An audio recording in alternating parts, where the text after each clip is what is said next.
Bismillahirrahmanirrahim. Assalamualaikum warahmatullahi wabarakatuh. Innal hamdalillah nahmaduhu wa nasta'inuhu wa nastaghfiruh wa na'udzu billahi min shururi anfusina wa min sayyiati a'malina. Man yahdihillahu fala mudhillalah wa may yudlil falan tajida lahu waliyan mursyida. Asyhadu an la ilaha illallah wahdahu la syarikalah wa asyhadu anna Muhammadan abduhu wa rasuluh. Allahumma salli ala Muhammad wa ala alihi wa ashabihi wa man tabi'ahum bi ihsanin ila yaumil qiyamah, amma ba'd. Para hadirin, para jamaah sekalian yang semoga seluruhnya beserta keluarga diberkahi dan dimuliakan oleh Allah Subhanahu wa taala. Alhamdulillahirabbil alamin. Pada hari ini kita telah sampai kepada hari yang ketiga di bulan Ramadan. Semoga kemudian kita seluruhnya beserta keluarga senantiasa diberikan Allah kondisi sehat wal afiat, dapat kemudian melaksanakan ibadah Ramadan dengan semaksimal mungkin.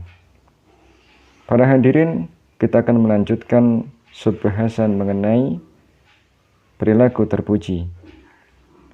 Di dalam Islam ada anjuran untuk berperangai yang baik, sebagaimana hadis Nabi SAW. An Abi Hurairah radhiyallahu anhu qala Rasulullah sallallahu alaihi wasallam aktsaru ma yudkhilul jannata taqwallahi wa husnul khuluqi, rawahu Tirmidzi. Dari Abu Hurairah radhiyallahu an bahwa Rasulullah sallallahu alaihi wasallam bersabda, amal yang paling banyak menentukan masuk surga ialah takwa kepada Allah dan perangai yang baik. Hadis riwayat Tirmidzi. Para hadirin, sebagaimana hadis tersebut memberikan informasi kepada kita bahwa sebab masuk surga itu memang banyak. Ada orang yang kemudian menjadi orang yang sangat bermanfaat kemudian masuk surga. Ada ahli ibadah dengan ibadah tertentu, dia kemudian menjadi sebab masuk surganya orang tersebut. Tapi di antara sebab-sebab orang bisa masuk surga yang terbanyak adalah takwa kepada Allah. Hal ini tentu menjadi sebuah kewajaran bahwa takwa kepada Allah baik melalui hatinya, takwa di dalam amal perbuatannya, takwa di dalam amal lisannya, seperti kemudian dia sholat, dia memiliki akhlak yang baik di dalam hatinya, dia berkata yang baik, dia berkeyakinan yang lurus, maka tentu hal tersebut menjadi sebab orang tersebut bisa masuk surganya Allah Subhanahu wa taala. Dia ahli ibadah, ahli sholat, ahli puasa misalkan, maka sangat wajar orang tersebut dimasukkan kepada surganya Allah Subhanahu wa taala, karena orang tersebut masuk kepada surganya Allah melalui jalur ketakwaan. Namun ternyata ada hal penting yang lain yang juga menjadikan orang itu banyak yang dimasukkan ke dalam surga dengan alasan tersebut, yaitu husnul khuluqi, berperangai yang baik. Jadi kita di dalam hidup ini diperintahkan ibadah kita harus baik, sholat kita yang baik, baca Quran kita baik, puasa kita baik, zikir kita yang baik, sholat malam kita baik, ibadah-ibadah kita harus baik semua. Tetapi yang juga tidak kalah penting adalah di samping ibadah yang baik tersebut harus dibarengi juga dengan perangai yang baik, dengan akhlak yang baik, dengan sikap yang baik. Kita tidak boleh kemudian menyuruh orang sholat tapi dengan sikap yang buruk, dengan sikap yang jahat, dengan sikap yang keras. Karena hal tersebut tidak sesuai dengan bagaimana Islam ini membentuk daripada adab-adab umat ini, bahwa umat masuk surga sebab terbanyaknya adalah takwa kepada Allah dan juga perangainya yang baik. Maka sangat tidak etis, sangat tidak benar seorang yang mengaku beriman, mengaku berislam, dia sholat, dia puasa, dia zakat, dia sedekah, dia haji, tapi dia kasar kepada orang lain, tapi dia tidak memuliakan orang lain, tapi kata-katanya menyakiti orang lain. Maka hal tersebut sangatlah tidak patut dilakukan oleh seorang yang mengaku berislam, mengaku beriman, apalagi kemudian berharap masuk surganya Allah Subhanahu wa Ta'ala. Para hadirin, para jamaah sekalian, berikutnya adalah kita sebagai muslim ini dianjurkan untuk memilih teman yang baik. Sebagaimana sabda Nabi, an Abi Hurairah radhiyallahu anhu qala Rasulullah sallallahu alaihi wasallam, al-mu'minu mir'atu al-mu'mini. Rawahu Abu Dawud. Dari Abu Hurairah radhiyallahu an bahwa Rasulullah sallallahu alaihi wasallam bersabda, seorang mukmin adalah cermin bagi saudaranya yang mukmin. Hadis riwayat Abu Dawud. Para hadirin, para jamaah sekalian, teman yang baik ibarat seorang yang menjual minyak wangi di dekat kita.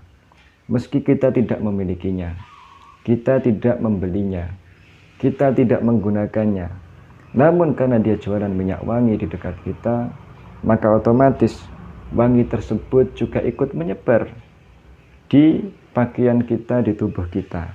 Kita pun secara otomatis akan ikut tercium, ikut berbau wangi. Itu adalah pengibaratan ketika kita memilih teman yang baik. Karena teman yang baik akan memancarkan potensi-potensi kebaikannya, yang dengan itu kemudian kita juga tergerak untuk berbuat baik sebagaimana teman kita. Contoh misalkan kita memiliki teman yang sholat, kita bertamu pukul 11. Tidak lama kemudian azan duhur berkumandang, dia sholat.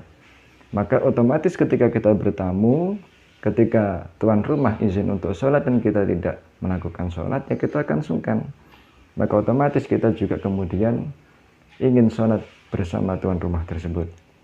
Sebaliknya, para hadirin, para jamaah sekalian, ketika kita memiliki teman yang buruk, ibarat kita dekat dengan orang yang jual tungku api. Ketika dipanaskan di dekat kita, kita tidak memilikinya, kita bisa jadi tidak membelinya. Tapi karena kita ada di dekat asapnya, maka tubuh kita juga akan kemudian tercium bau asap. Tubuh kita menjadi tidak enak baunya.